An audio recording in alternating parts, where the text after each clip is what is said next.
like, comment, and subscribe for more content. What's up, guys? It's Dylan, aka DK Wrestle here, and in today's video is a new edition of Cop Up or Pass Up. But before that happens, make sure you press that subscribe button for more content like this video in the future, and press the little bell beside it to be notified of when that future content gets released. But anyways, let's check it out. Today's video is a brand new edition of Cop Up or Pass Up, but for those that are brand new to the channel, Cop Up or Pass Up is a series where I look at a set of Funko Pops in which I determine from each of the Pops whether they are worth copping up the money for or passing up the opportunity to get. This episode will be on the recently announced WonderCon 2020 Funko Pop exclusives. Yes, I'm only going to be talking about Pops since that's basically all we talk about like 80% of the time. There won't be any discussion of the vinyl sodas or that apron. However, the majority of the vinyl sodas are practically already cop-up, so no point of talking about those. I have a list of the Funko Pops here, which there are only 8 Funko Pops listed for WonderCon, in which I'm going to name them off only one at a time instead of, like, if it's Disney, you see 2 on the glam shot that's shown here, but I'm going to name them off one at a time. Starting off, we got ourselves the Box Lunch Shared exclusive of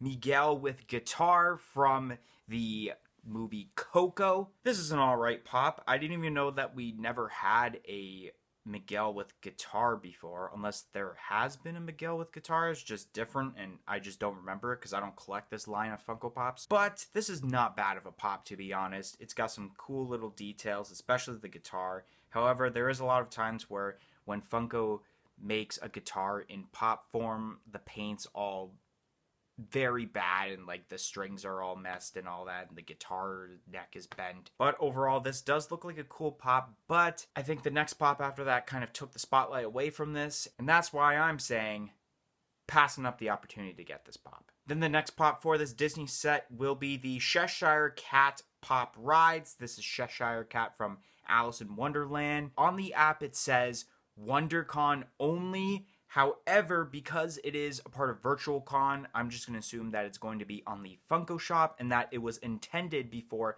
the event was postponed due to COVID-19, that it was supposed to be a limited amount of pieces for this pop. So looking at the Shire Cat Pop Rides, this is pretty detailed. I actually like this one better than the Alice one that they made that was a Disney Parks exclusive, if I'm not mistaken. It's got very colorful detail. Even the expression on Shire Cat's face is awesome. A lot of people are super hyped about this. People are talking about it. So just for the hell of it, cop up. Now for the Star Wars lineup, we are looking at the Future of Boba Fett that has the red armor with the kind of black logos. This is going to be shared to Target like the other Future of Boba Fetts that have been made before this. I'll be honest right now, I like this one better than the Emerald City Comic Con version where it's like mainly black and then it's got the red logos on it. More update on why I think of that, you should tune into this upcoming Friday's edition of a Funko Podcast. But other than that, even though I personally like this, the majority of the Funko fanatics don't really like this. Just for that, I'm going to say passing up the opportunity to get this pop. Now moving on, we got the flocked Pokemon Pops. So starting off, we're going to talk about Pichu, in which this is going to be shared with FYE. Pichu already has a few different colors, which is pretty cool. This is one of those Pokemon Pops that actually makes sense for them to be flocked, such as the next one I'm going to talk about after. I love the way that this Pichu looks. It's great flocked. I think it's obvious what I'm going to say. Cop up. And then we go with the flocked Eevee. Once again, this Pokemon Pop makes sense to be flocked, not Charmander or Bulbasaur or Squirtle. The only ones that have made sense so far are the Pikachu that was in the GameStop box, and then these two, the Pichu and the Eevee. I don't know why it took me so long to think of that. Eevee is going to be a huge seller. It's probably going to be the biggest seller of the entire Virtual Con for WonderCon. 100% cop up. Now moving on for the DC Comics lineup, we have Captain Atom, in which originally this was scheduled to be EB Games / GameStop exclusive. However, it has been since changed on the Funko app to Amazon that it will be shared to. I wonder if the reason also because soon GameStop's probably going to be closing. I'm just guessing here. This is Sunday when I'm recording this, so who knows if GameStop's going to say, like, oh, we're going to be now closed for however many days now up until this point, which when you're watching this, it's going to be at least Wednesday when this gets released. This looks pretty cool. It's cool that Funko is finally doing more characters than just like your normal Batmans and your Robins, and just expanding more of the DC universe. There's quite a bit of people that are hyping over this, but then there's quite a bit of people that like don't know who Captain Atom is. And then, yeah, the detail's alright. It's got some detail, but it doesn't have detail. You know what I'm saying? So just by my assessment, I'm going to say passing up the opportunity to get this pop. Now we're moving on to the trolls. Now, both of these you'll see as we go along are both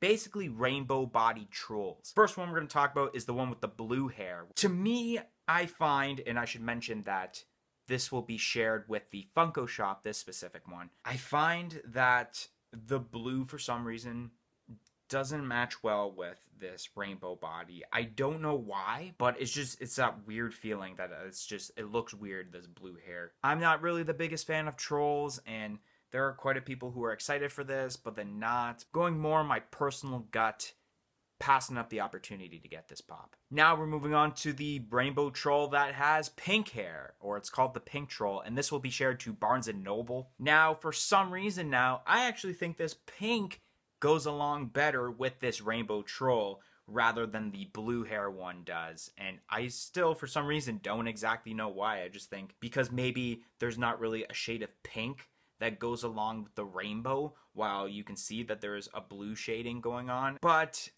I think it still doesn't change the fact, in my opinion, that once again, I'm not the biggest fan of the trolls lineup, and that I'm going to go with my gut here and say passing up the opportunity to get this pop. Alright, so that's going to be the end of today's video. If you enjoyed this video, make sure you smash that like button to let us know that you're enjoying the content that's being provided to you guys on this channel. Comment in the comment section below on what your favorite WonderCon 2020 exclusive pop was.